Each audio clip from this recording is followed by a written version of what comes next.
Permettez-moi de vous dire d'abord qu'évidemment, Roche condamne complètement l'agression ridicule de la Russie, l'agression cruelle et absolument injustifiée de la Russie contre l'Ukraine.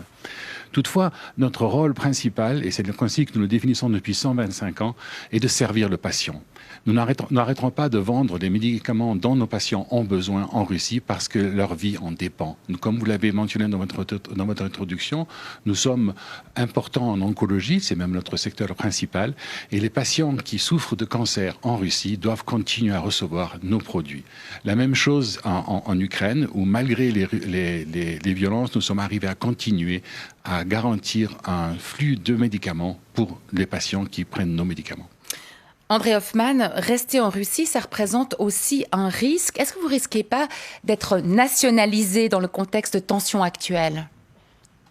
Alors, c'est difficile pour moi de commenter les actions politiques du gouvernement russe actuel, à part le fait que, évidemment, nous regrettons cette agression injustifiée et volontaire. Mais c'est un risque que nous devons prendre pour nos patients.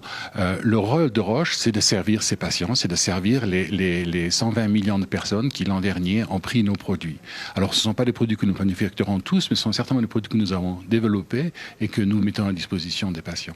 Roche était très présent en Ukraine pour les essais cliniques de médicaments contre le cancer. Avant la guerre, vous dites avoir pu maintenir vos activités vraiment dans leur totalité ?